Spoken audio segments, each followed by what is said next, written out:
अब आते हैं दो सबसे इंपॉर्टेंट पॉइंट पे। सबसे पहला पॉइंट कि मैंने निंजा 1000 क्यों ली बीइंग एन एडवेंचर मोटरसाइकिलिस्ट, और दूसरा सबसे इंपॉर्टेंट क्वेश्चन है कि अगर आपको कोई एक्सपेंसिव बाइक खरीदनी है, late it be a super bike और एडवेंचर टूरर और अ स्पोर्ट्स बाइक, तो क्या क्या चीज़ें आपको ध्यान में रखनी चाहिए, कौन सी चीज़ों से आप सतर्क रहने चाहिए, सब चीज़ों के बारे में मेरे एक्सपीरियंस के हिसाब से आपको डिटेल्स शेयर करूंगा। ये वीडियो काफ़ी हेल्पफुल होगा, स्पेशली फॉर दोस्त जो प्री ओन बाइक खरीदने की सोच रहे हैं। Late it be any bike above 3 lakh 4 lakh, ये वीडियो आपके लिए इंपॉर्टेंट है।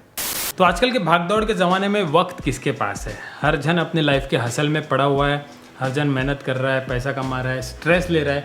इसका सबसे इफेक्ट ज़्यादा पड़ता है आपकी बॉडी पे। और ट्रस्ट में मेरे साथ भी बहुत बार हुआ है, जब मैं बहुत मेहनत करके हसल करके कहीं पे पहुंचा हूँ और मेरा जो फेस है वो कंप्लीटली स्ट्रेस्ड आउट दिख रहा है, मतलब चेहरे का पूरा ग्लो, फ्रेशनेस सब चला गया। और ऐसे वक्त मुझे सबसे ज़्यादा काम आता है मामाअर्थ का vitamin C daily glow face cream.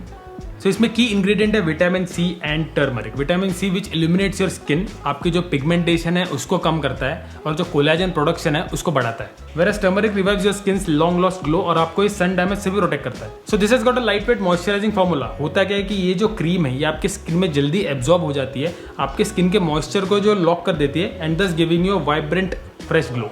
और इसको आप डेली भी यूज कर सकते हो बिकॉज इसमें कोई भी हार्मफुल केमिकल्स या टॉक्सिन नहीं है, just like other Mamaearth products. और इसका जो इफेक्ट है वो काफी लॉन्ग टर्म है। और टर्मरिक जिसमें एंटीसेप्टिक और एंटी इन्फ्लेमेटरी प्रॉपर्टीज है, टर्मरिक आपके स्किन के ग्लो को बरकरार रखता है लेकिन आपके स्किन के सन डैमेज को भी काफी हद तक बचाता है। चलो इसको अप्लाई करके देखते हैं। वैसे तो इसको मैंने काफ़ी बार यूज़ किया है पहले, स्पेशली जब मैं फोटोज़ खींचता हूँ, जब बाइक से उतरता हूँ। हल्के फिंगर से आपको लगाना है और आपके फिंगर टिप्स से इसको जेंटली मसाज करना है।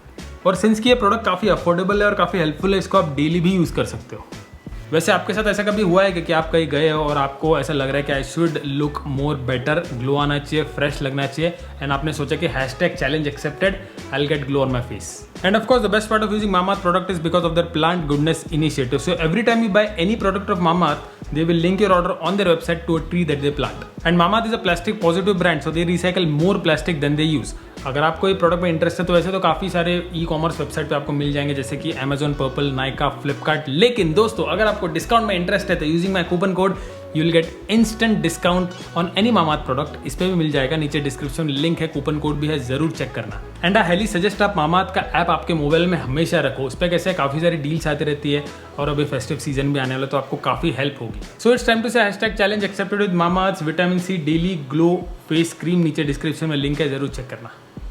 तो एक सुपर बाइक या तो स्पोर्ट्स टूरर लेने का सबसे मेन रीज़न है मेरी करंट सिचुएशन। रीज़न बिंग सबसे इंपॉर्टेंट रीज़न है कि I am blessed with a daughter now. हम लोग एक न्यूक्लियर फैमिली है, यहाँ पे कोई होना चाहिए तभी इट इज़ पॉसिबल, नहीं तो गायत्री ठाकुरान जी को ये अकेला संभालना बेबी के साथ बहुत डिफिकल्ट हो जाएगा। इसीलिए मैंने सोचा इस बार कि अपने पास कुछ टाइम है, 2 साल 3 साल अपने पास टाइम है, जब तक अरिका बड़ी होती है तब तक एक ऐसी बाइक मैं ट्राई करूं जैसी टाइप की बाइक मैंने कभी ट्राई नहीं की है। तो एक अलग टाइप का मोटरसाइकिलिंग जो है, मोटरसाइकिलिंग जॉनर जो है, वो मुझे एक्सपीरियंस करने को मिलेगा। And being a biker I cannot just stick to one kind of category जिसमें सिर्फ मैं एक ही चीज़ कर सकता हूँ और दूसरा मुझे फील ही नहीं आएगा। मतलब आप फ्रेंकली सोचो, आपकी एज क्या है और आप कितने साल बाइक चलाओगे। लेट्स अज्यूम आप 50 साल तक बाइक चलाओगे, जब आप 50 ईयर्स के होंगे उसके लिए बहुत टाइम है। अगर तब तक आप सपोज फॉर एग्जांपल 3 बाइक से 4 बाइक्स बदलते हैं इन span of let's say 5 years में आप एक बाइक बदलते हैं और आपकी एज अभी 30 है, 25 है, तो उस हिसाब से आप 4-5 बाइक्स तो बदलोगे। 4-5 बाइक्स बदलोगे तो obviously this is not my last bike. अभी जो है ये निंजा 1000 मेरे हाईवे टूरिंग की नीड्स जो है वो कंप्लीट कर सकता है। Obviously it will not be as comfortable as a adventure tourer, लेकिन मैं थोड़ी ना 40 ईयर्स का हूँ कि मुझे वही बहुत तकलीफ होएगा, ये होएगा, वो होएगा। I can manage. मैंने अभी राइड करके देखा, 1500 किलोमीटर की राइड की है। ऑब्वियसली थोड़ा सा पेन हुआ बिकॉज आदत भी नहीं है। Apart from that I really enjoyed the bike. अगर मुझे टूरिंग करनी भी है, अगर मुझे नॉर्थ ईस्ट जाना है, लद्दाख जाना है, कहीं बहुत दूर जाना है, तो उसके लिए मैं मेरी एक्सपल्स शिप कर दूंगा और चंडीगढ़ या सिलीगुड़ी या जहाँ पे भी हमको राइड स्टार्ट करनी है वहाँ से हम लोग राइड शुरू कर सकते हैं। तो हाईवे टूरिंग जो है, मतलब जो मुंबई से निकलते हैं हम 1500 किलोमीटर पहाड़ों तक पहुँचने तक, वो मुझे लग रहा है कि थोड़ा डिफिकल्ट है इन माई करंट सिचुएशन। और मैंने इतना ज़्यादा कर लिया है कि मैं थोड़ा सा सैचुरेटेड हो गया वो चीज़ से, क्योंकि वो 3 दिन जो पहुँचने को लगते हैं, वो 3 दिन वो टाइम बहुत ज़्यादा जाता है, रिस्क भी बहुत ज़्यादा रहता है। अगर आपका प्राइमरी गोल ऑफ रोडिंग और टूरिंग है तो फिर adventure tourer is the perfect choice. लेकिन अगर आप वो कभी करने वाले हो तो then I think you can offer um other bikes also, क्योंकि उसमें आपको काफ़ी एडवांटेज मिलेगा। हर एक के लाइफ के एम्स गोल्स अलग अलग होते हैं। किसी को लड़की इम्प्रेस करना है, किसी को फास्ट गाड़ी चलाना है, किसी को कॉर्नरिंग सीखना है, किसी को, तो ऐसे ऐसे डिफरेंट जो सिनारियोज है उसके लिए अलग अलग बाइक्स रहती है और अलग अलग बाइक में से आप शफल कर सकते हो। अगर मैं वर्सेस 650 लेता तो मुझे जो फीलिंग आ रही है, मुझे बाइक निकालनी है, चलानी है, उसका साउंड, उसका एग्जॉस्ट नोट, पीपल का रिएक्शन, बहुत अलग टाइप का मैं एक जॉनर में गया हूँ और I am really enjoying that and I am very sure कि उसका कंटेंट आपको भी बड़ा मजा आएगा। आने दो बस, अभी बारिश थोड़ा कम होने दो, बहुत कुछ करेंगे अपन निंजा पे। सो this was the primary goal. अगर आप मेरे बात से सहमत हो तो नीचे कमेंट करना, अगर नहीं हो तो भी कमेंट करके बोल सकते हो।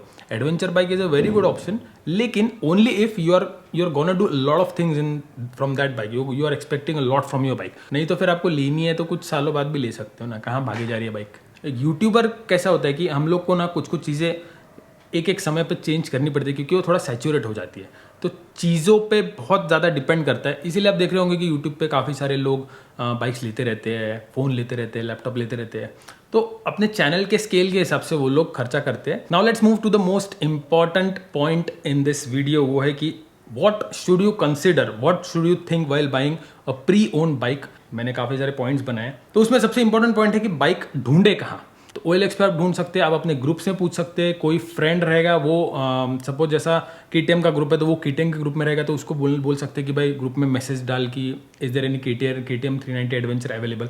बाइक देखने जब आप जाओगे तब ट्राई करो कि एक एक्सपर्ट को या तो एक मैकेनिक जो आपका ट्रस्टेड मैकेनिक है उसको लेके जाओगे जिसको वो गाड़ी के बारे में पता है। और जब आप बाइक देखने जाओगे तब आपको इन डिटेल गाड़ी देखनी है। इन डिटेल मतलब स्क्रैचेस देखना है, डैमेज देखना है, फेरिंग गाड़ी पे हो तो वो हिल रहा है क्या देखना है, रिम्स देखना है गाड़ी के, व्हील्स वो बेंड है क्या, टायर की कंडीशन देखना है, ब्रेक पैड्स की कंडीशन देखना है। तो आप समझ गए ना, test ride I would suggest कि आप थोड़ी सी बड़ी लो, फिर उस सेम वो मैकेनिक को भी चलाने को दो क्योंकि उन लोग को ज़्यादा समझता है इंजन में कुछ प्रॉब्लम है क्या, लैग है क्या, ये सब चीज़ें उनको ज़्यादा समझती है, तो फिर they will be able to tell you कि भाई इसमें कुछ तो लफड़ा है। तो ये दो चीज़ें हो गई क्लियर। अभी ये बेसिस पे चलो अज्यूम करते हैं कि आपको बाइक पसंद आ गई, तो पसंद आने के बाद आप डायरेक्टली डिसीजन मत ले लेना कि आपको बाइक खरीदनी ही है। उसके बाद भी बहुत सारी चीज़ें हैं, जैसे कि सबसे पहले ये चीज़ों में घाई नहीं करना चाहिए, मतलब तुरंत लेनी है ऐसा नहीं करना चाहिए। तो सबसे पहले आपको पेशेंस रखना है। अगर बाइक जाती है तो जाने दो, एक बाइक जाएगी तो कोई बात नहीं है, दूसरी बाइक भी आ सकते हैं, थोड़ा रुकना पड़ेगा, लेकिन डोंट फील प्रेशराइज्ड कि अगर मैं अभी नहीं खरीदूंगा तो बाइक चली जाएगी।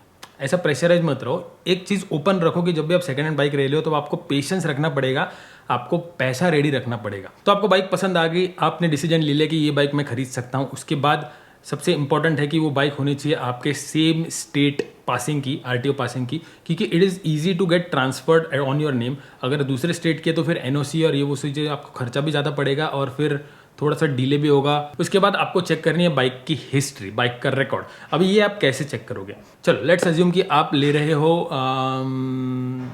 Royal Enfield Himalayan. तो यूजुअली ये जो बाइक्स होती है, जो ज़्यादा रनिंग बाइक्स होती है, थोड़ी सी अफोर्डेबल बाइक्स होती है, ये बाइक्स में आपको अगर प्रॉब्लम आ भी गया, इंजन में इधर उधर कुछ प्रॉब्लम आ भी गया, तो वो इजीली रिपेयर हो जाता है और आपको ज़्यादा कॉस्ट नहीं पड़ता। फिर भी अगर हो सके आपका कोई कॉन्टैक्ट है रॉयल एनफील्ड के सर्विस सेंटर में, या तो आपका कोई फ्रेंड वहाँ जिसके पास रॉयल एनफील्ड है वो जाकर रिक्वेस्ट कर सकता है। तो एक सर्विस रिकॉर्ड जो कंपनी से है वो बाइक का, वो निकाल के रख लो। उससे आपको ये पता चल जाएगा आपकी बाइक जो है वो कितनी बार सर्विस हुई है, क्या क्या पार्ट्स चेंज हुए हैं, क्या क्या दिक्कतें आई है, मैन्युफैक्चरिंग डिफेक्ट कुछ था क्या, बहुत सारी चीज़ें होती है। अगर आप कोई प्रीमियम बाइक ले रहे हो जैसे कि कावासाकी, ट्रायम्फ या तो आई डोंट नो BMW ले रहे हो, तो इसमें क्या होता है कि बाहर सर्विस कराने का जो रेशियो है वो बहुत कम है। तो कोई भी जो प्रीमियम बाइक ओनर है वो कहीं पे भी सर्विसिंग नहीं करेगा, कहीं पे भी काम नहीं करेगा। उसके ट्रस्टेड मैकेनिक्स होते हैं या तो फिर डायरेक्टली सर्विस सेंटर में। वैसे प्रीमियम बाइक की भी सर्विस रिकॉर्ड आप शोरूम से ले सकते हो, सर्विस सेंटर से ले सकते हो, प्रोवाइडेड आपका थोड़ा सा कॉन्टैक्ट या कुछ जैक होना चाहिए। तो आपको थोड़ा सा मगजमारी करना पड़ेगा, इधर उधर फोन घुमाना पड़ेगा, लेकिन आई think you can definitely do it. In fact आप अगर सर्विस सेंटर के मैकेनिक को अप्रोच करेंगे, थोड़ा सा आपको अगर 200-500 रुपये देना पड़े तो दे देना चाहिए, क्योंकि ऐसे टाइम पे peace of mind is the most important thing. हाँ, अगर वो बंदे ने बाहर से सर्विसिंग किया है तो then it is difficult to guess. Obviously 100% आपको गारंटी नहीं मिलेगी कि बाइक पे बाहर कुछ काम किया गया है कि नहीं किया गया, लेकिन कैसा है कि जितना हो सके उतना हमको पीस ऑफ माइंड क्रिएट करना है। हाँ, सबसे इंपॉर्टेंट पॉइंट मैं बताना भूल गया कि जब भी आप एक प्री ओन्ड बाइक खरीदते हो वो कितनी पुरानी होनी चाहिए। Late it be a normal bike और एक्सपेंसिव बाइक, आपको ये ट्राई करना है कि वो मैक्सिमम 5 साल पुरानी हो। 5 साल भी थोड़ा मैं ज़्यादा ही बोल रहा हूँ, पर्सनली मैं 5 साल पुरानी बाइक शायद लूँ ना, लेकिन depends on the condition also, बहुत सारे फैक्टर्स है। लेकिन 5 साल के ऊपर की बाइक आप लेना थोड़ा अवॉइड करें, उसके काफ़ी रीजंस है। सबसे इंपॉर्टेंट रीज़न कि आपको रीसेल वैल्यू जो है वो काफ़ी कम मिलेगी। 5 साल पुराने मॉडल का जो डिज़ाइन है, जो टेक्नोलॉजी है वो पुरानी है, तो जो नया इटरेशन आएगा बाइक का वो थोड़ा एडवांस रहेगा, लुक वाइज सब कुछ चेंज हो जाएगा, तो फिर आपकी गाड़ी की वैल्यू कम हो जाएगी। थर्ड पॉइंट इज़ कि 5 साल पुरानी बाइक पे वेयर एंड टेयर भी ज़्यादा होता है। और हाँ, सबसे इंपॉर्टेंट चीज़ कि आप जब भी कोई प्री ओन्ड बाइक खरीदो तो try and gate first owner bike. मतलब फर्स्ट ओनर का मीनिंग ये है कि वो पहला ओनर है बाइक का, जहाँ जिससे आप बाइक खरीद रहे हो। आप अगर वो बाइक खरीदते हो तो आप सेकेंड ओनर हो, तो you don't want to be third owner, क्योंकि फिर रीसेल वैल्यू बहुत कम हो जाता है। Try to get first owner bike if not the new bike. तो चलो, बाइक आपको पसंद आ गई, आपने देख लिया। अब आपको क्या करना है कि आपका जो वो ओनर है बाइक का, उसको आपको बाइक की सारे पेपर्स मांगने हैं, एटलीस्ट देखने के लिए। भाई दिखा मुझे कि गाड़ी में क्या क्या हुआ है, कितना गाड़ी का इनवॉइस, रजिस्ट्रेशन का इनवॉइस, सर्विस रिकॉर्ड्स अगर उसके पास होंगे तो, इंश्योरेंस कॉपी, आरटीओ, पीयूसी, ये सारी चीज़ें जितनी भी होती है वो आपको मांगनी है। लोन, अगर गाड़ी पे लोन है तो लोन क्लियर करने वाला है कि नहीं, ये सब चीज़ें डिस्कस करनी चाहिए। लोन क्लियर करने के बाद बैंक उनको एनओसी देगा, वो एनओसी आपको अपने पास रखना पड़ेगा, क्योंकि वो एनओसी प्रूफ है कि बाइक का लोन खत्म हो चुका है, बाइक अब आपके नाम पे ट्रांसफर हो जाएगी। तो ट्रांसफर के टाइम पे आपको एनओसी लगेगा। फिर आपको ये चेक करना है कि गाड़ी पे कोई चालान है क्या। आप ऑनलाइन जाके चालान चेक कर सकते हैं गाड़ी की डिटेल्स डाल के। फिर जो ओनर है उसकी थोड़ी एक डिटेल, एक आइडिया होना चाहिए कि ओनर किस टाइप का बंदा है, क्या करता है, व्हाट्स हिज राइडिंग हिस्ट्री। तो ये सब चीज़ें भी अगर आपको मतलब जानने को मिल जाए तो it is well and good. Try to negotiate on the basis of upcoming खर्चे जो आपको बाइक के साथ आने वाले। तो चलो, सब कुछ सॉर्टेड है, आपने सब कुछ चेक कर लिया, आपके डॉक्यूमेंटेशन भी क्लियर्ड है, आपने पैसा भी दे दिया। पैसा देने के बाद आपको सारे डॉक्यूमेंट्स ओरिजिनल आपके पास रखने हैं और फिर आपको ट्रांसफ़र के लिए इमीडिएटली बाइक डालनी है। ट्रांसफ़र के लिए डालने के लिए you can do it from your self also, directly RTO में जाके, या तो ऑनलाइन भी आई थिंक होता है। लेकिन पर्सनली मुझे ऐसा लगता है कि वो एजेंट को दे दो ना तो टेंशन नहीं रहता, तो एजेंट करेगा, थोड़ा सा पैसा लेगा, लेकिन मगजमारी नहीं है। वैसे डॉक्यूमेंटेशन जो आपको ट्रांसफ़र के लिए लगेंगे वो है गाड़ी के सारे डॉक्यूमेंट, सारे पेपर्स, बैंक एनओसी लगेगी। बैंक एनओसी के साथ साथ आपको जो गाड़ी का आरसी बुक है ओरिजिनल, वो देना पड़ेगा, वो सबमिट करना पड़ेगा, और फिर वो चेंज होकर आपके नाम पे आएगा। इसके साथ साथ एक फॉर्म भी आता है, वो भी आपको मिल जाएगा। एजेंट होगा तो एजेंट ही आपको दे देगा। तो फॉर्म नंबर 35 पे आपको साइन करना पड़ेगा, प्रीवियस ओनर को साइन करना पड़ेगा, ताकि फिर वो आरटीओ में सबमिट हो जाए सारे डॉक्यूमेंट्स के साथ, और फिर वो आपके नाम पे जो प्रोसेसिंग है वो स्टार्ट हो जाए। खर्चा अगर देखोगे ट्रांसफ़र का तो मुझे लगता है अराउंड 2-3 हज़ार खर्चा आएगा। एजेंट अगर आपने पकड़ा तो थोड़ा एजेंट ले लेगा, तो 4-5 हज़ार में आपका काम हो जाएगा। तो बाइक आपने चेक कर ली, आपने सब कुछ डॉक्यूमेंटेशन चेक कर लिया, बाइक का रिकॉर्ड चेक कर लिया, बाइक आपके पास आ गई। उसके बाद आपका सबसे इंपॉर्टेंट काम करना है कि सबसे पहले फुर्सत में उसकी फुल सर्विस कराना है। एंड ट्रस्ट में, प्री ओन्ड बाइक भी आपको उतना ही मज़ा दे सकते हैं जितनी न्यू बाइक दे सकती है, प्रोवाइडेड वो ज़्यादा चली नहीं है।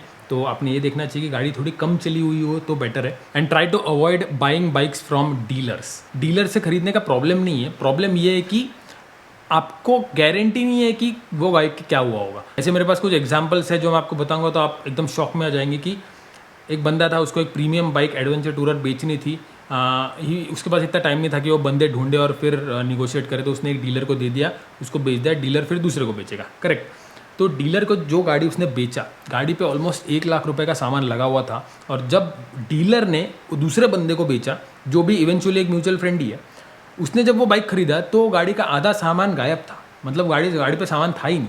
तो जो बंदे ने खरीदा उसको तो पता ही नहीं कि गाड़ी पे 1 लाख का सामान लगा था। ऊपर से बाइक में बहुत सारे पार्ट्स होते हैं जो कोई भी चेंज कर देगा, आपको पता भी नहीं चलेगा। चेंज स्प्रॉकेट चेंज कर दिया, क्लीन करके चकाचक करके रख दिया, आपको क्या पता चलेगा चेंज स्प्रॉकेट चेंज हो गया।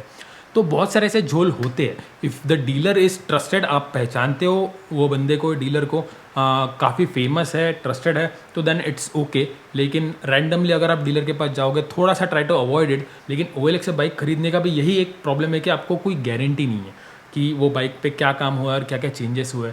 तो वो थोड़ा सा एक टेंशन वाला काम होता है, स्पेशली फॉर प्रीमियम बाइक्स, क्योंकि अगर इंटरनली कुछ प्रॉब्लम आ गया प्रीमियम बाइक पे तो लंबा बिल फटेगा। So this was the video of all the details before buying a pre owned bike, let it be normal bike और अ सुपर बाइक, और मैंने क्यों खरीदी। आई होप आपको ये वीडियो में कुछ वैल्यू मिली हो, इन्फॉर्मेशन मिली हो। अगर आपको सही लगे तो please do hit the like button and comment करके जरूर बताना को वीडियो कैसा लगा। कुछ चीज़ें अगर मैं भूल गया तो let me know in the comments, और अपने फ्रेंड्स के साथ ये वीडियो शेयर करो ताकि उनको भी थोड़ा सावधान रहे, सतर्क रहे, ऐसा हो जाएगा, उनको भी लगेगा कि हाँ भाई I don't want you guys to spend a lot extra money for a pre own motorcycle. अगर आप नई मोटरसाइकिल खरीद सकते हो तो well and good, not a problem, लेकिन अगर आप प्रीमियम बाइक खरीद रहे हो तो नहीं खरीदना। I know it is little difficult और इतना पैसा डालने की हिम्मत भी होनी चाहिए, मेरे में तो नहीं थी। वीडियो अच्छा लगे तो do hit the like button, Instagram पे आ जाओ, फॉलो करो। चलो मिलता हूँ आपसे अगले ब्लॉग में, तब तो खुश रहो, आबाद रहो, भटकते रहो। और ऐसे काइंड ऑफ वीडियोस आपको पसंद है कि नहीं ज़रूर बताना, पॉडकास्ट जैसे जो आप नॉर्मली कार में बैठे बैठे, बाइक पर बैठे बैठे सुन भी सकते हो और आपको इन्फॉर्मेशन भी मिलेगी। अगर आपको पसंद है तो मैं ऐसे वीडियोस बनाते रहूँगा। मिलते हैं नेक्स्ट ब्लॉग।